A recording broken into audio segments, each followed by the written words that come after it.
Are you feeling lost in a digital wilderness? Welcome to Lost in Cyberia. We are your guide to navigating the world of cyberspace. So whether you're a tech enthusiast or you're looking to land your first job in InfoSec, we're here to break things down into bite-sized pieces so that you don't have to. Welcome back to another episode of Lost in Cyberia. We are your hosts, Annie May. And Annika. And today we have a special guest on the show. We have Rue Maharaj. We are recording on the back of CyberCon, so the Cyber Conference. So I'm just going to read your bio briefly to our listeners. So Rue is a cybersecurity practitioner with over 25 years of experience across both private, global, and public sector organizations. In recent years, he's worked in cybersecurity defense management in the Victorian state critical infrastructure sector. In this role, he's championed the cyber incident response management practice at Melbourne Water. Rue's passion is for cyber incident response management and extends beyond the organization's ability to recover from anomalous events. He strongly believes that understanding the psychological drivers of the malicious actors behind cyber attacks, as well as the consequential impacts to our cyber incident responders, organization, and wider citizens, are key to building higher resiliency and stronger cyber incident response management strategies. Rue holds academic and professional qualifications from Harvard University, the University of Auckland, and the University of South Africa. Furthermore, he holds a range of cybersecurity and IT professional certifications. Wow. Thank you. Welcome to the podcast. And it's so great to have you. another achievement is I get to hang out with the cool kids. So, how awesome is this? I hope that's us. Yes, I hope so too. Yeah. Otherwise, I don't know who you're talking about. Otherwise, it's like Rue has to go to like a party afterwards. Yeah. Just before I begin, I just need to just put a disclaimer down there. Look, the opinions that I'm expressing are those of my own and not necessarily by the organizations I represent and employ me. So, all good. Okay, cool. So, as we've heard from your bio, you've lived in quite a few different places and you've studied in quite a few different places. So, can you tell us a little about your background and how you've ended up in Australia? So, I'm born and raised in South Africa, originally from Durban, South Africa. So if you can imagine Brisbane weather and the ocean and beach life and that kind of thing, great weather, that's where I'm from. It's an absolutely beautiful part of the world, absolutely great people, beautiful natural wildlife, and that it's just unfortunate because of its volatile history, it's just become a bit of an unsafe place. So after I finished my undergrad degree in South Africa, where my majors were psychology, business management, and economics. My parents, siblings, and I, we all emigrated over to New Zealand in 1997, and that's where I did my postgrad studies in IT. Following that, I started working in the financial sector out there, in the banking sectors, working in IT audits initially, and then became a systems specialist, so domain admin, infrastructure management. From there, I moved into PwC, where I was in their security and technology group. And then I moved to Australia in 2010. I initially worked in the finance sector, but I just felt like I wanted to use my skills in a way that will benefit our citizens and our communities. So I moved into the public sector. Initially was at the Auditor General's office, and then joined Melbourne Water Cybersecurity, and that's been over 7.5 years ago. Yeah, that's a big change as well from Attorney General and what they focus on to Melbourne Water. So it's the audit. So the Auditor General's office. It's a Auditor General. It is a big jump, but the beauty of working there is that you got to see the entire breadth of all the state government agencies and what they were doing, how they basically keep us secure, but also where things can actually be made more efficient, better for our citizens. Yeah. So it gave you a really good frame of reference of kind of everything. And it was excellent. Yes. And from there, what made you choose incident response in particular? Incident response has always been a natural state for me. Even before I knew it was called incident response. Growing up, I always naturally, whenever I saw anything getting out of control, and that I always just naturally jumped into get it under control, get it sorted out. I never, ever fell into the trap of going, somebody should do something. And I never ever suffered from the bystander effect, which is a psychological phenomenon where a person does not jump in to help out a victim when there's other people present during the crisis, right? So that's, as I said, has always been in me. So growing up in South Africa, I was a lifesaver on Durban Beach. After that, I always made sure that I was in the first aid or first responder teams and that kind of thing in any workplace I joined. So professionally in cybersecurity, when I realized that cybersecurity is a field where it's not if something's going to go wrong, it's when something's going to go wrong, I just naturally wanted to be in a position where I could go, all right, if things are going to go wrong, here's the plans that we need to create in order to make sure that we're able to identify it and recover from it properly so we get back to a normal state. And it's been my area, my passion ever since.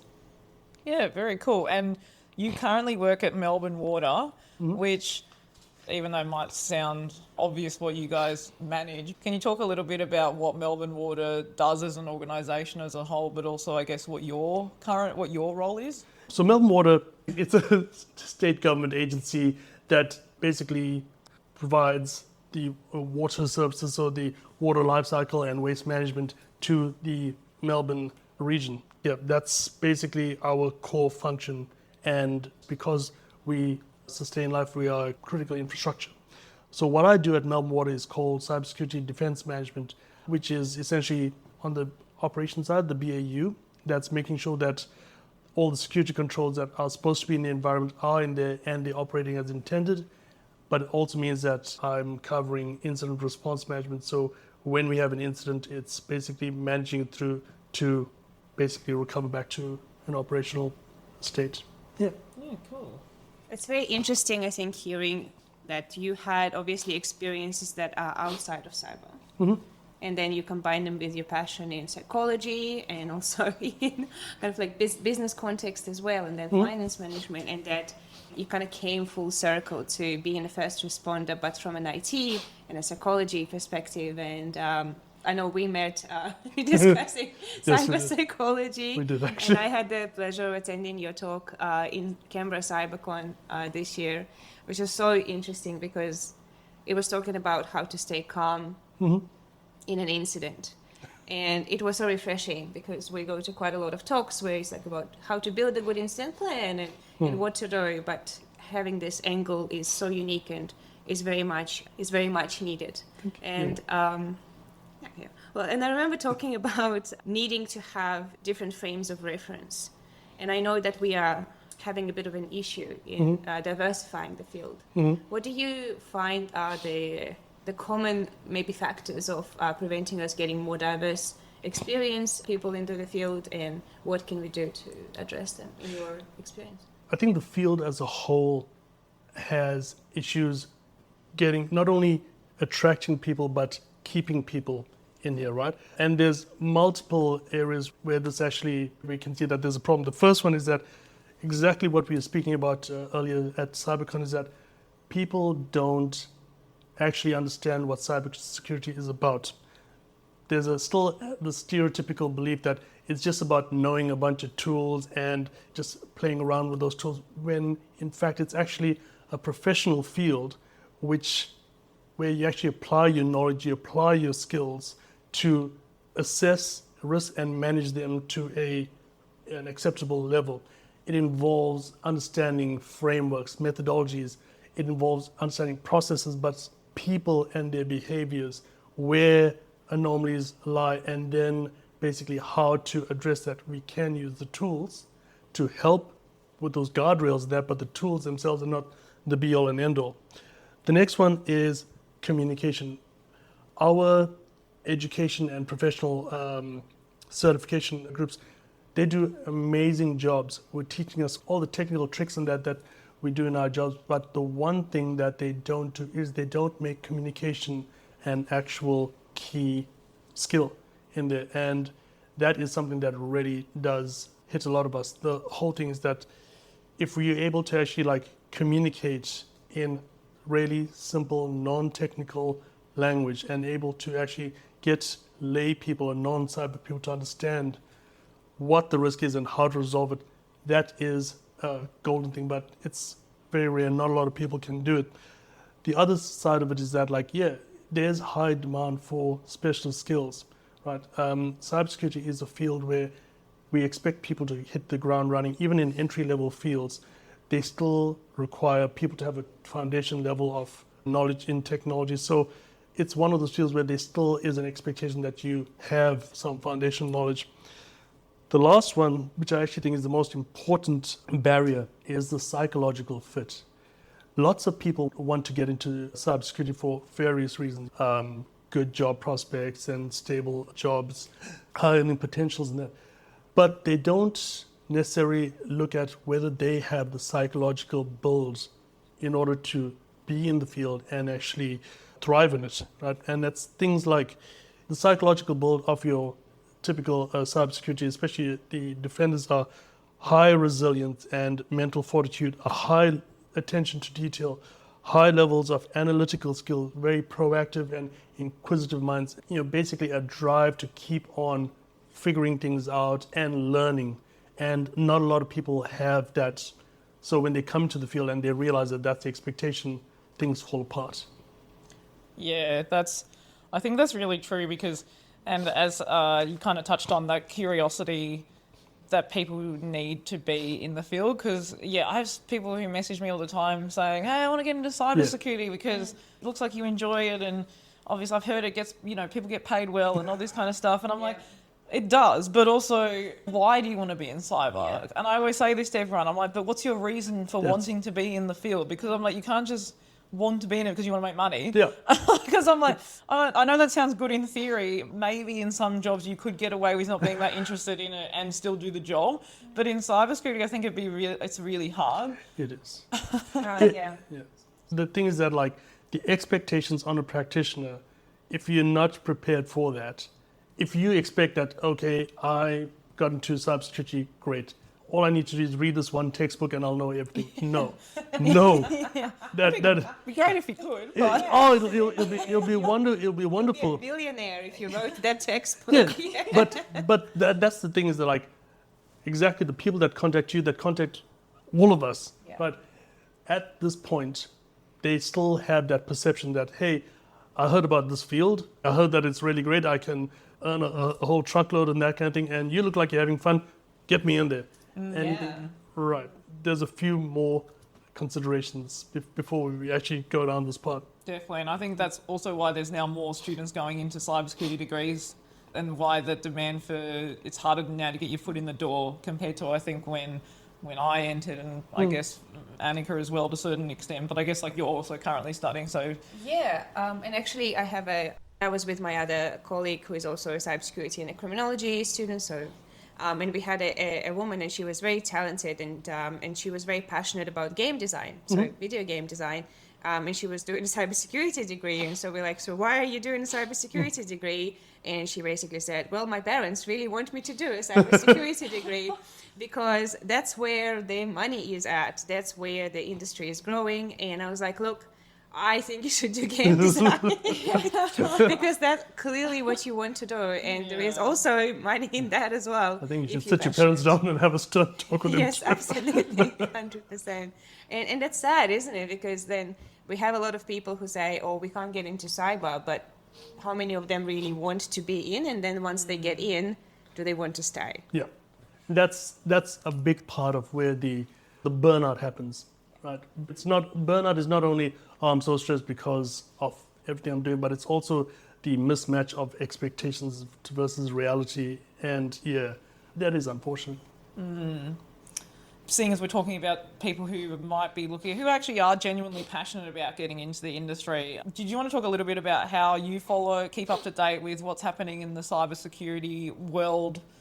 But also, are there some resources that you could give to people who are looking to get into the industry and might not want to follow, say, a path of just doing a degree and then hoping to get a job at the end of it, but actually genuinely just want to learn and maybe pivot from a different career path? The key thing is that you have to be honest about what your passion is and what you're genuinely interested in. Basically, just almost kind of forcing yourself into a mold because, parents said that there's a lot of money is not really what your natural state is, right? So once you're basically honest about what you want to actually do. So in this case, let's say the merge of cybersecurity, criminology, psychology, and that is that once you basically realize that you have that passion, you basically are just going to be seeking it out. You can't help it. You're just going to be listening into conversations, Googling things, watching documentaries. It just becomes that natural state of yours, right? And that sounds flippant, but then when you flip it over and you realize that, like, yeah, if you don't have that natural drive, then the whole thing is that, like, you don't naturally pick up on those cues. You don't pick up on those conversations. You don't realize what is being passed to you, and to the point where it actually becomes a chore or a negative to try to keep up with your field. Once you basically know what's your passion, the pragmatic ways that I have of doing it is that you need to basically find the professional bodies or groups that complement those interests. So for myself, it's like following things like ASA, who's doing CyberCon, it's ISACA, it's following the Australian Psychological Society, the Australian Institute of Criminology, the Institute of Professional Intelligence Officers. So basically, that becomes your crowd that you're following. You have that equated passion. Following that, you attend the events and the conferences with those professionals, and you basically start to peer with them and learn of them. So, like, for example, with myself, attending like CyberCon like we're doing today, and previously or earlier this year, I was at the Cyber Psychology conference. Right? And then the most important part for me is actually building and leveraging your network. So once you basically there, you don't just walk in, sit in the back and be quiet. You go and make those connections. You tell them why you're interested, because that's what is going to help them reciprocate with you.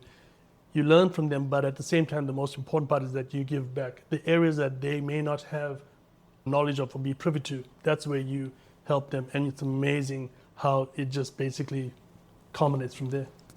And it's such an organic growth. It's an organic learning. It's extremely organic. It's the most natural thing in the world because that is your design. Yes. And yes, absolutely. And it starts at the base of understanding your passion, understanding what motivates you. Yeah. Because I can sit down and I can watch true crime documentaries for hours on end, and people are like, how can you sleep? And I was like, if I don't watch it, I can't sleep. Yeah. Yeah. Absolutely, things like that. And that's how, like, for me, I figured out my passion. Very glad to hear the Australian Institute of Criminology being mentioned. I'm like, oh yeah. I remember reading an article. So in 2023, they did a research on the cyber scam victims and their experiences.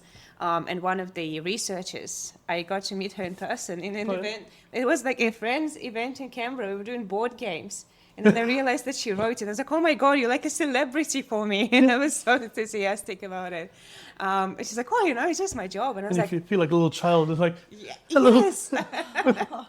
Absolutely. Like you want to clap and dance. And then you I follow all your work, Superman. Yes, absolutely. Teach me your ways. And I think for me, that was like, okay, I'm on the right path. Yeah. But if you start feeling like, okay, you said you worked in finance and you wanted to be more on the other. Well, yeah. Basically, when I was working in the private sector, like, you think, okay, fine, you know that you're working for the company and that, but when it got to a point where, like, as I said before, that natural state of wanting to jump in and make things better, when you realize that, look, we live in a society, we basically live with our fellow citizens, and what can I do to basically use my skills to better our society, better the citizens and that, and keep them safe. That was my biggest thing, to make sure that, hey, we're all living here, but like I'm using my skills to make this place better and keep it safe. And that's just naturally where I went. And you can make more changes here from that perspective, which again, like, aligns with your passion, again, with all of the things combined together. And the best of not just two worlds, but all worlds. And I remember hearing your talk in Canberra CyberCon, and we've talked about it later as well, and we've talked about cyber heroism. Yep. And it was very interesting because we also touched a bit in our talk back then about that. And I think there are quite a lot of maybe misconceptions in cyber when it comes to what a cyber person will do on a day-to-day basis. Mm-hmm. And I remember in your talk specifically, it was about the culture of saving the world, but just me. Yep. Yeah. So how do we change these misconceptions of, okay, I'm this very important specialist and I will be the one solving this incident and I will be the one making sure everything runs properly and you're the expert to talk to this, obviously. So That's a concept called the hero complex, where we basically have these star performers or people that feel that, hey, they need to be in the middle of it, they need to be there right till the end, whether it's the incident is taking 48 hours, 72 hours, but and they need to be on top of everything. As I said in the presentation, that is a great attitude to have, but the thing is that for the company or the organization, it's a bad thing because if we encourage that, we actually encourage a single point of dependency and a single point of failure, right? Then the other side of it is that we also are taking the star performer and we letting him or her work until they are absolutely emotionally exhausted, where they're not making good decisions. And that falls right into the hands of the cyber attackers. So to answer your question, how do we avoid that? Is that, first of all, definitely has to be a cyber safe environment that we develop. And that basically means make sure that, we've got the right people, but we maintain their resilience. It means that we may have our star performers, but in any incident, we make sure that people are only on for their rostered sections. If someone basically does get into a situation where they are starting to, let's say, panic or not making good decisions, we must have enough structure in it so that we can remove them for a bit, let them essentially calm down, and then reintroduce them when ready. We must always have a good coverage so that way, if we are using someone in a call, when they get to the end of their shift, that it's handed over to somebody else and it's a structured handover.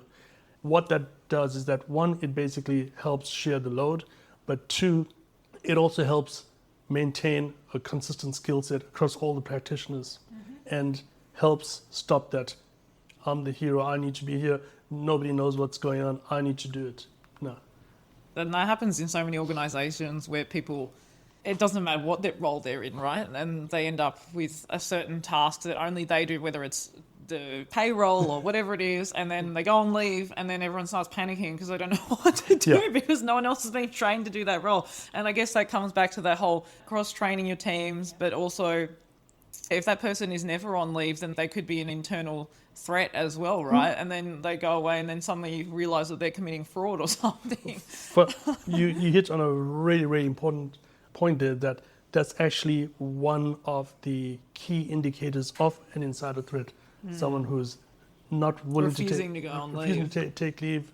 You're working till all weird and wonderful hours and that kind of thing. It seems to be the only one who understands what the operation is here.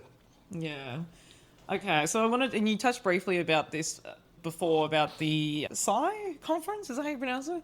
Oh, this is the cyber psychology. Cybersecurity, yeah. The what is the acronym? It was a CYPSY. So CY, cyber, PSY, psychology, 28. I spoke to the lady who started this entire thing, and there's actually been over 30 of these, but I think they couldn't have two because of COVID. And you went to the one this year, which was in Australia, wasn't it? It was in This Sydney. year was in Sydney. Yeah, okay. And I'm quite interested because I've never been to it. I don't think I'd actually heard of it before until I saw you post on LinkedIn that you had been to it. Yeah. So can you tell us a little bit about the conference itself and also what does psychology have to do with cyber?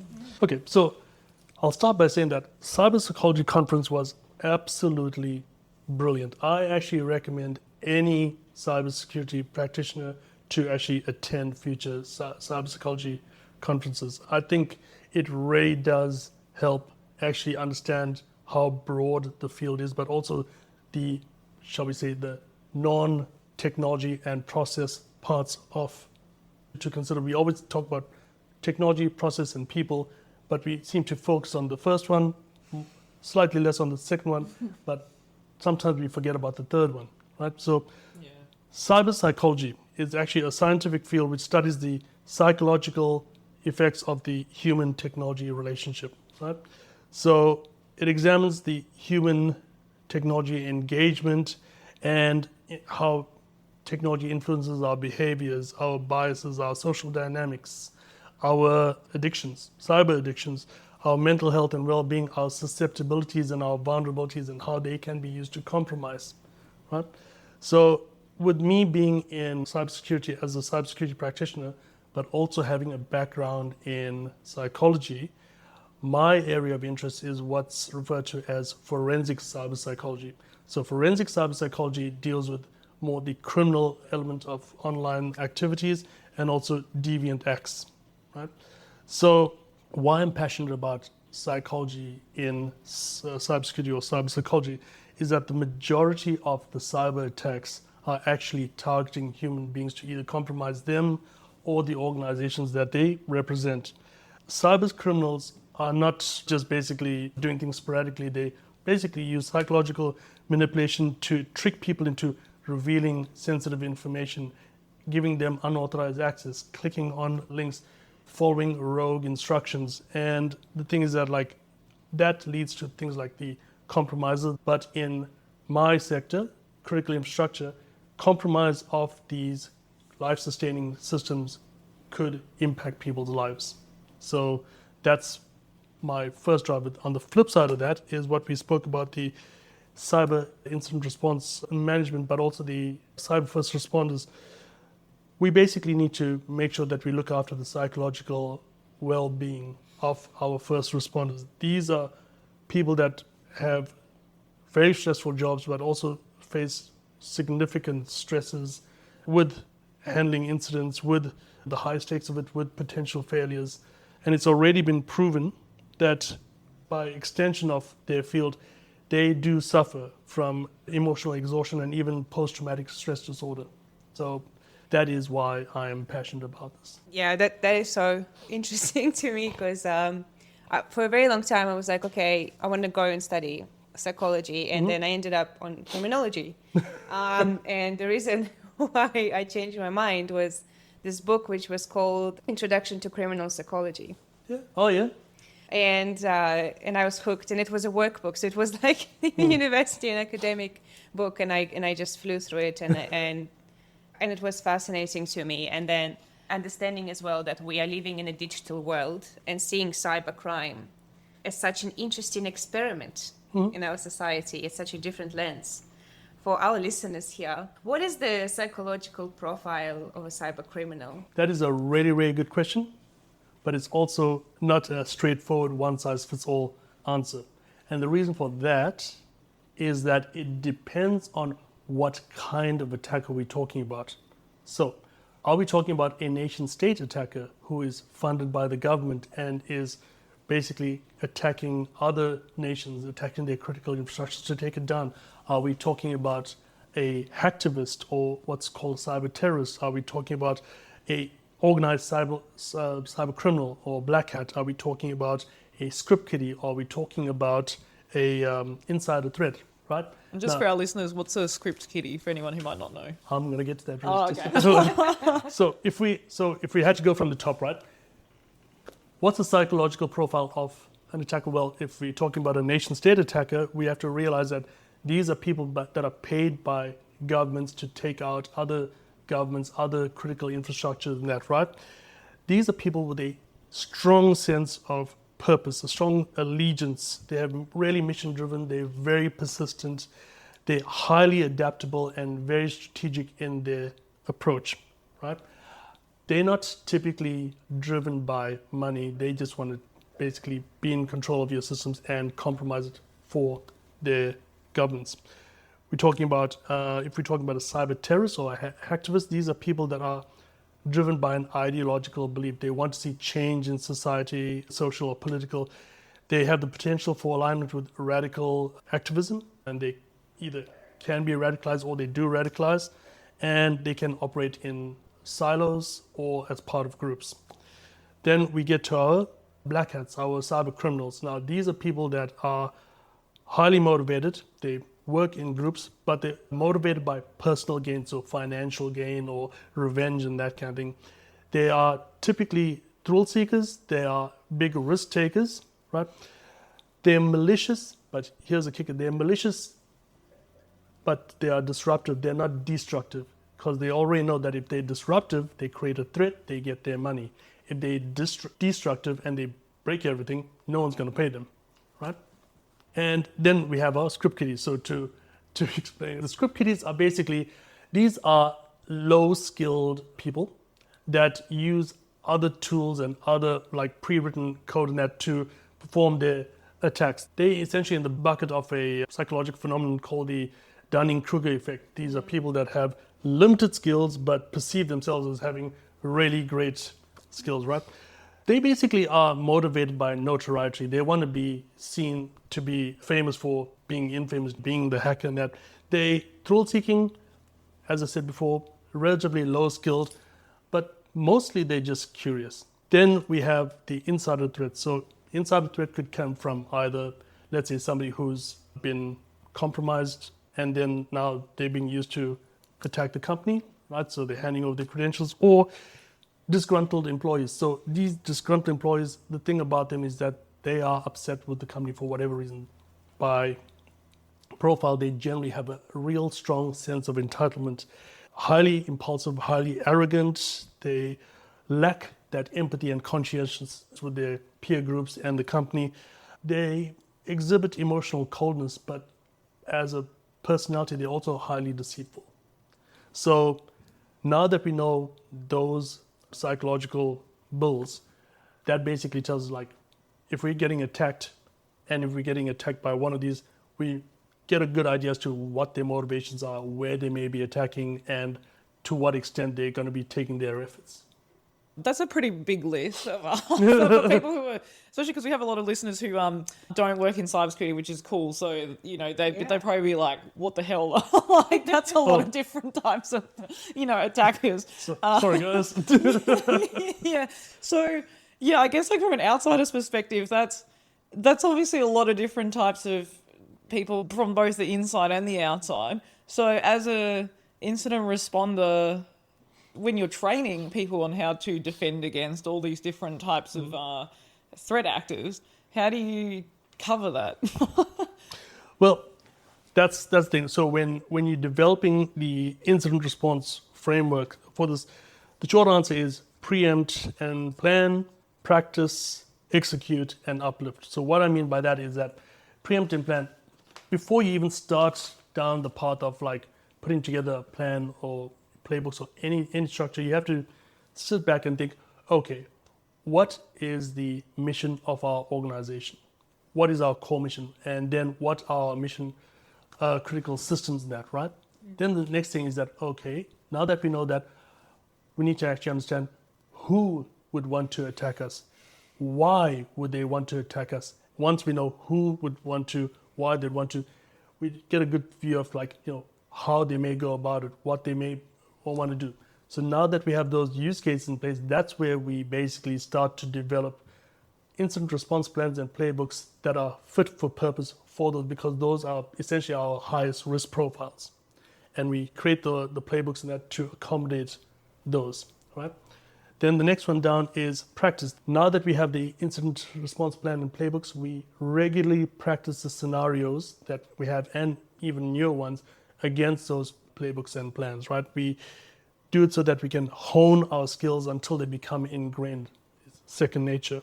We increase our comfort with the process, but also our abilities. We fine-tune the process, but the biggest thing that we're doing is we are lowering the propensity to panic, right? The more we actually get used to the process, the more we actually become comfortable with our own skills, the lower the chances that when something does go wrong, we actually panic.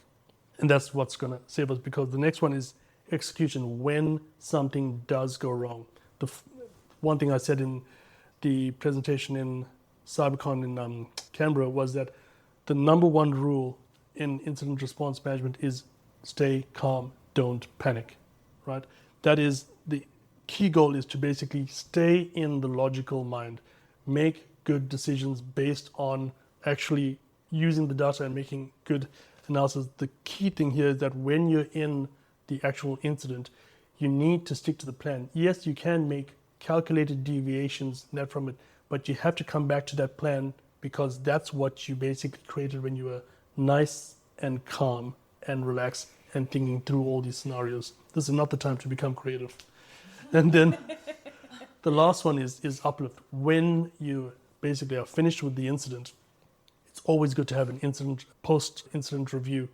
And in those incident review, that's where you can basically go through, hey, using our plans, using these approaches, what worked, what didn't, or where can we basically just improve our capabilities. And that really goes back to getting people into a more confident state so that, hey, when things happen, it's not a surprise. It's just something that we're going to stick to the plan and get done. It does build the confidence back, absolutely. Not the time to get creative. And I'm sitting here and I'm realizing how much more I can do about an incident response plan. So this is very good. Having this backdrop of psychology is so much more informative and allows you to prepare for the different types of attack without having your resources scattered. Because if you don't know what the objective is, if you don't know what's driving this behavior, how can you respond to that? Yes, exactly. I know we kind of talked about that we need more people thinking in a diverse way. And we do have a shortage of people like this in the cybersecurity sector, in the cyber safety sector, building it up. And there are people there that are listening to this that have a background in psychology. What would be your message to these people to why they need to get into cybersecurity? I'd say that they need to get in because this is a global problem. And in order to address it, we need to have global perspective and global skills in there, right? The thing is that, like, if, as I was saying before, if people basically still perceive cybersecurity as a technical problem, right? And the one thing I always say is that if cybersecurity was a technical problem, we would have solved it 25 years ago because we've been throwing all the technical stuff at it, right? So we need to understand the human condition. We need to understand the profile of our attackers, but also how we respond, because the motivations from the attacker is to basically move us from our logical brain into our reactive brain, where we are not thinking clearly, and that's where we fall into their traps.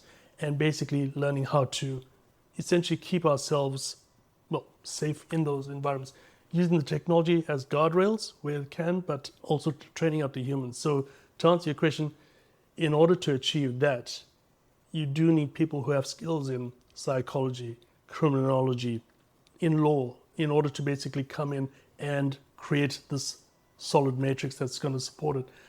So the thing is that people need to realize that cybersecurity is an umbrella term.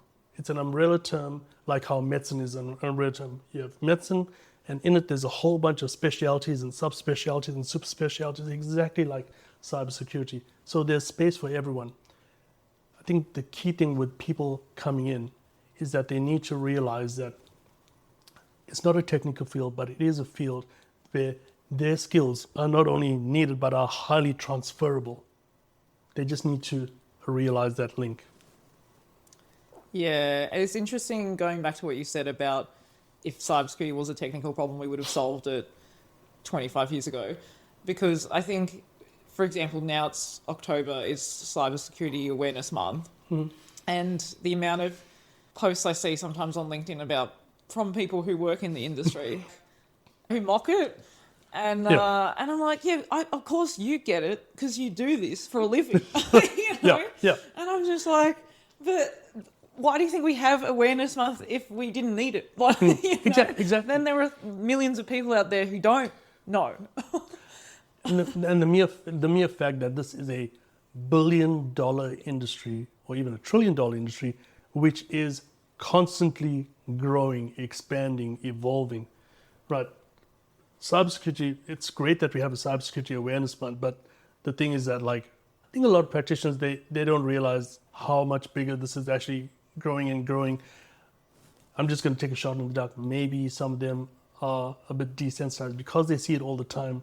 That's all they see. So they don't really see that this problem is getting bigger. It's just, desensitized to the situation. Yeah, for sure. An echo chamber of their own peers, their own experts, their own LinkedIn communities, and sometimes we are guilty of this as well. And I mean, we've given names of organizations, and they're amazing organizations. But it's very important to understand when you start talking to the mirror. Yeah. Rather than talking to the world outside. But I'm there. It's infuriating, and it's we're forgetting why we're here. We're forgetting that actually the objective of it all is to protect the people. Yes.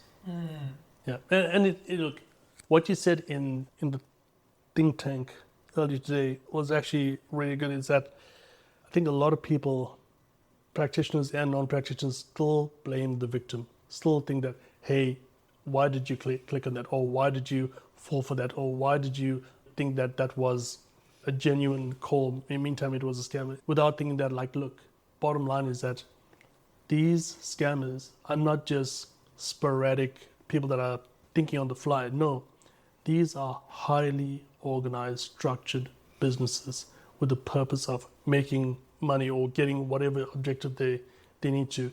For the ones that are in criminal activities to get money, this is how they fund their lives. This is how they feed their families. And that. So they are going to use every bit of their means in order to get this. So it's when people fall victim, we still basically see it as a problem of the user. They were compromised, that's their fault. No, this is a really big organized crime unit. Yeah, this is not some script kiddie that is trying to trick you into giving away your life savings, and you are the victim and you are unaware and you don't do your due diligence. Absolutely not. Like, I mean, this is one use case, but even in this case, perhaps the person didn't have the right social factors to have that awareness. They didn't have the right means to create it because they don't live in a technological echo chamber. And I saw this very fascinating, the Japanese case around scams, but because the cultural reference is so different. And it was about a romance scam, about this woman falling for a romance scam. And essentially, the Japanese court was saying, well, it's not even about blaming the victim. It's like, well, you should have known better to check your bag. It's just irresponsible, not to check your bag. And also the defense of the woman said, well, her daughter sent her an article about romance scams. Said, Mom, I think this is a romance scam. You shouldn't fall for that. And then the daughter flew to see her mom in Japan, and she met the person and said, oh, no, that seems legit. And it just talks to your point of how more sophisticated it become and continues to become.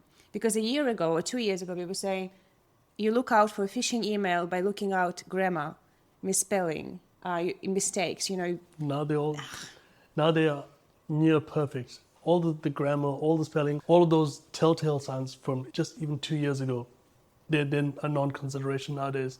Now it's more advanced. Yeah, especially with AI. But yeah, I think, we could probably keep talking about this all day, but I reckon we should wrap it up. But thank you so much, Rue, for taking the time to have a chat with us today. Thank you, cool kids. That's on record too. I'll remember that. Officially become cool in 2025. Mom, if you're listening, it happened.